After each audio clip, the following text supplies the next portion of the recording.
Hello everybody. आज हम today in markets के एपिसोड में बात करने वाले कैंपा कोला एंड कुछ लिस्टेड कंपनीज के क्वार्टरली रिजल्ट्स के बारे में। पहले मुकेश अंबानी जी ने एक साथ दो बड़े धमाके किए हैं। एक तरफ कैंपा कोला को एक नए कंपनी में शिफ्ट किया है और दूसरी तरफ उसको नेपाल के मार्केट्स में लॉन्च किया है। एंड दूसरा न्यूज है आज के Q1 FY26 के रिजल्ट्स पे ध्यान देते हैं। HDFC life insurance, bank of Maharashtra and ICICI prudential life के। Let's see if they have made it या उन्हें टेल विंड्स की जरूरत है। Hi, this is Suhani Kataria and let's begin.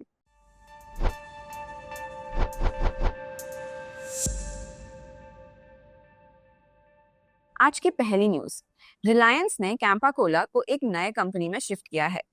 Reliance ने अपने कंज्यूमर प्रोडक्ट्स बिजनेस को, जिसमें Campa Cola, Independence, Sosyo, Lotus Chocolates जैसे ब्रांड्स शामिल थे, एक नए सब्सिडियरी कंपनी में उन्हें स्पिन ऑफ कर दिया है। ये नई कंपनी का नाम है Reliance consumer products limited, which is RCPL। अब इसमें क्या क्या आने वाला है? कैंपस कोला में आता है Cola, lemon, orange and energy drinks. Independence brand में आता है दाल चावल से लेकर स्नैक्स तक के सारे प्रोडक्ट्स। सॉसियो में आते हैं रीजनल सॉफ्ट ड्रिंक्स। लोटस में आते हैं चॉकलेट्स एंड टॉफी मैन में आते हैं कॉन्फेक्शनरी एंड रास्किक में आते हैं फ्रूट ड्रिंक्स। इन सारी कंपनीज में full manufacturing, sales, logistics and kirana distribution is included. अब रिलायंस ने ये स्पिन ऑफ क्यों किया? पहले फॉर फोकस्ड FMCG ग्रोथ। अब एक अलग कंपनी के रूप में ये बिजनेस HUL, ITC, नेस्ले जैसे FMCG जायंट से डायरेक्ट कंपटीशन करेगा with a clear vision and leadership के साथ। दूसरा, एक नया रास्ता बनता है IPO के लिए। जैसे जियो और जियो फाइनेंशियल्स अलग हो चुके हैं, वैसे ही कैंपा और दूसरे FMCG ब्रांड्स के लिए IPO पाथ बनाया जा रहा है। शायद FY26 तक अनलॉक हो सकता है। अगली बात है शेयर होल्डर वैल्यू की। RIL के शेयर होल्डर्स अब डायरेक्टली RCPL के शेयर्स मिलेंगे। मतलब अगर RCPL ग्रो करेगा तो उनका रिटर्न भी डबल धमाका होगा। अगर ओनरशिप स्ट्रक्चर की बात करें तो Reliance retail ventures limited 83.6% stake रखेगा एंड बाकी स्टेक होगा RIL के शेयर होल्डर्स को मिलेगा, जो फ्री अलॉटमेंट के थ्रू डिस्ट्रीब्यूट होगा। अब बात करते हैं कैंपा कोला के नेपाल में एंट्री की। अब ये लॉन्च क्यों हुआ?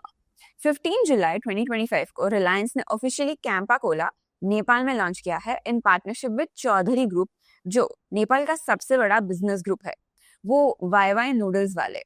अब अगर पार्टनरशिप डिटेल्स की बात करते हैं तो CG ग्रुप करेगा लोकल मैन्युफैक्चरिंग और डिस्ट्रीब्यूशन हैंडल एंड रिलायंस को मिलेगा CG के वास्ट नेटवर्क का फायदा, जिसमें सुपरमार्केट्स, किराना स्टोर्स एटसेट्रा शामिल होंगे। अब कौन से प्रोडक्ट्स आए हैं नेपाल में? नेपाल में आए हैं Campa Cola, Campa Lemon, Campa Orange, Campa Energy, जिसमें gold boost and berry cake included है। ये सब नेपाल में ही बनेगा, इसीलिए कॉस्ट कम और रीच ज्यादा होगी। अगर स्ट्रैटेजी की बात करते हैं तो साउथ एशिया एक्सपेंशन भी देखा जा रहा है। पहले नेपाल, फिर श्रीलंका और बांग्लादेश, यहाँ पे एक्सपेंशन की बातें हो रही है। लोकल पार्टनरशिप में CG जैसे रीजनल प्लेयर्स के साथ फास्ट रोल आउट भी होगा। मेड इन इंडिया ब्रांडिंग की बात करें तो कैंपा को एक स्वदेशी चैलेंजर बना रहा है कोक और पेप्सी के अगेंस्ट। अब 8,000 करोड़ का इन्वेस्टमेंट कमिटमेंट किया है। रिलायंस ने कैंपा प्लस FMCG के एक्सपेंशन के लिए अनाउंस किया है 6,000 to 8,000 करोड़ का इन्वेस्टमेंट। न्यू प्रोडक्शन यूनिट्स बनेंगे, कोल्ड चेन और किराना नेटवर्क भी ग्रो होगा एंड हेवी मार्केटिंग कैंपेन्स, हो सकता है ब्रांड एम्बेसडर भी आए, इसके लिए काफी ज्यादा एक्सपेंसिव बन सकता है। So all in all Campa Cola अब एक सिर्फ नॉस्टैल्जिक ड्रिंक नहीं है, ये बन चुका है मुकेश अंबानी जी का नेक्स्ट बिग FMCG मिसाइल, जिसका टारगेट है हर इंडियन और साउथ एशियन हाउसहोल्ड। अब बात करते हैं दूसरे न्यूज के बारे में। Q1 FY26 के फाइनेंशियल रिजल्ट्स के बारे में बात करते हैं of bank of Maharashtra, HDFC life insurance and ICICI prudential life insurance. पहले बात करेंगे बैंक ऑफ महाराष्ट्र की। जबरदस्त प्रॉफिट ग्रोथ दिखाई है, strong asset quality and capital strength के साथ एंटर किया है उसने Q1 of FY26। Bank of Maharashtra ने Q1 ऑफ FY26 में 1,593 करोड़ का नेट प्रॉफिट रिपोर्ट किया है, जो कि पिछले साल के 1,293 करोड़ से 23% ज्यादा है। टोटल इनकम भी 16% बढ़कर 7,879 करोड़ तक पहुंच गई है, जो कि एक सॉलिड टॉप लाइन ग्रोथ दिखाता है। इंटरेस्ट इनकम है 7,054 करोड़ की, जो कि पिछले साल 5,875 करोड़ था, जिसमें हम देख सकते हैं लगभग 20% का जंप। कैपिटल एडिक्वेसी रेशियो काफी इंप्रूव हुआ है, अब है वो 20% पे, जबकि वो लास्ट ईयर सेम क्वार्टर में 17% का था। इसका मतलब है कि बैंक के पास ग्रोथ और रिस्क लेने की फुल कैपेसिटी है। असेट क्वालिटी भी स्टेबल है। अर्निंग्स के बाद स्टॉक प्राइस 1.8% ऊपर गया है और 57.08 पर ट्रेड हो रहा है। इन्वेस्टर सेंटिमेंट भी पॉजिटिव रहा है। मतलब बैंक ऑफ महाराष्ट्र ने हर फ्रंट पे सॉलिड परफॉर्म किया है। प्रॉफिट्स, क्रेडिट क्वालिटी या कैपिटल, सब कुछ अलाइंड है ग्रोथ के लिए। अब बात करते हैं दूसरे कंपनी के बारे में, which is HDFC life insurance. HDFC life insurance ने क्वार्टर 1 में 546 करोड़ का stand alone net profit report किया है, जो कि 14% year on year and 15% quarter on quarter ज्यादा है।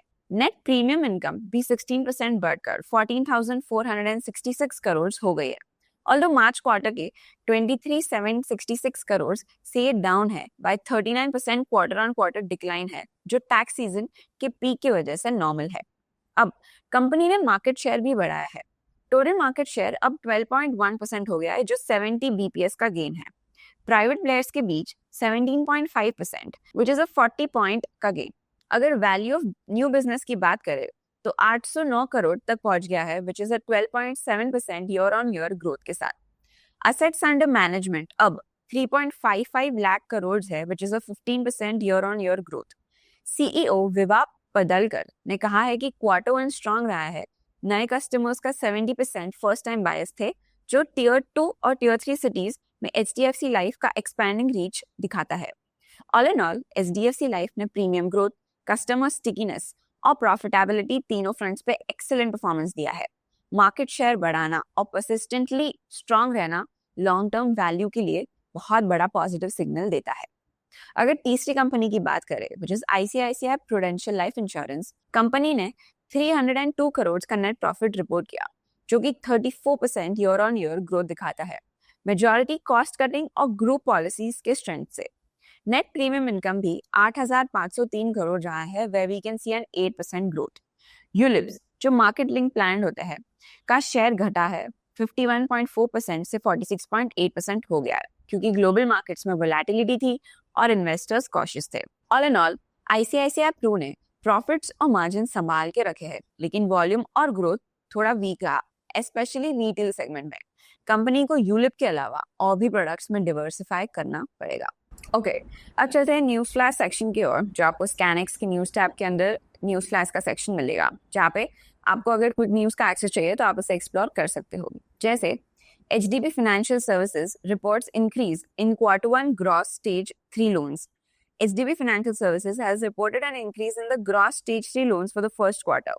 The figure has risen to 2.56% from 2.26% in the previous quarter, indicating a quarter-on-quarter increase. उसके बाद हम देख सकते हैं KPI Green Energy secures 150 megawatt wind project LOL in Gujarat.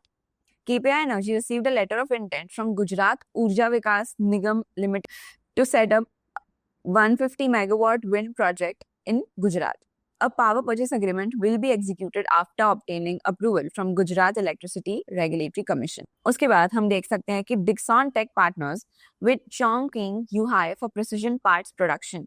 Dixon Tech has formed an agreement with Chongqing Yuhai Precision Manufacturing to produce precision parts for laptops and mobile devices.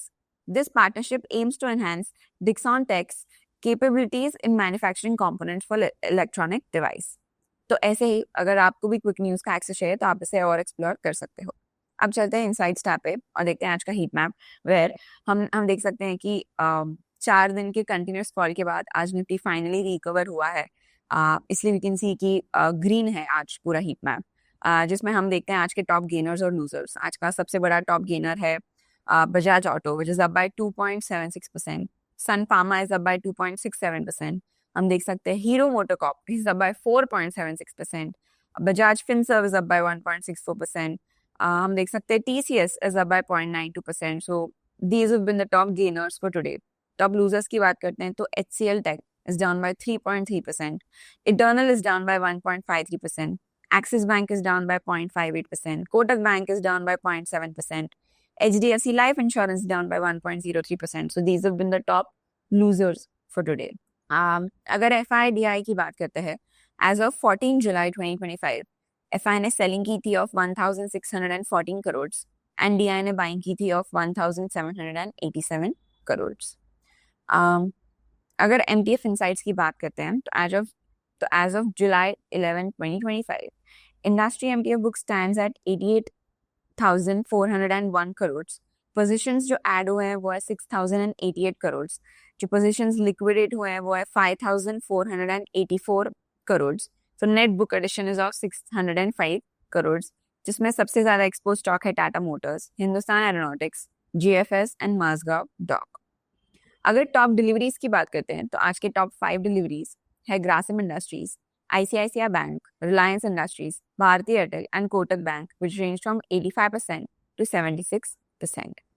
अब चलते हैं धन चार्ट्स पे and analyse करते हैं Nifty 50 for today, जिसमें हम देख सकते हैं कि पिछले 4 दिनों से निफ्टी कंटिन्यूसली गिर रहा था and finally on the 5th day Nifty ने रिकवरी दिखाई है. Nifty is up bye 113 points today. हम देख सकते हैं निफ्टी ओपन हुआ around 25,089, made a high of 25,245, made a low of 25,088 and closed around 25,195. मतलब जो वो 25,000 वाला बार था उसने ब्रीच नहीं किया, वो ऊपर ही सस्टेन कर पाया. एंड वो अभी भी लेकिन उसके 20 EMA के नीचे ही है, लेकिन 50 EMA के ऊपर है और उसका RSI बढ़ के हुआ है 50 तक. अगर सेंसेक्स की बात करते हैं तो आज सेंसेक्स का एक्सपायरी था, बट जैसे सेंसेक्स बढ़ा वैसे निफ्टी ने भी उसको फॉलो किया है. Sensex is up bye 317 points today. Sensex opened around 82,233, made a high of 82,743 and closed around 82,570. वो भी उसके 20 EMA के नीचे है, उसके काफी पास है, बट उसके नीचे है और 50 EMA के ऊपर है और उसका RSI भी है अराउंड 49. अगर इंडाइसिस में बात करते हैं टॉप गेनर्स और लूजर्स की, तो आज सारे इंडाइसिस टॉप गेनर्स ही रहे. There are no losers today, जिसमें सबसे बड़ा आज टॉप गेनर है Nifty auto, which is up by 1.5%. Nifty mid cap ने भी बहुत अच्छी रिकवरी दिखाई है, which is up by 1.3%. Nifty pharma is up by 1.14. Nifty PSU bank is up by 0.8% and realty is up by 0.8%. So that's it for today. I see you tomorrow. तो अगर आपको ये वीडियो अच्छा लगे तो लाइक करो, शेयर करो, सब्सक्राइब करो. Until then, stay curious and stay updated. Investments in the securities market are subject to market risk. Read all the related documents carefully before investing.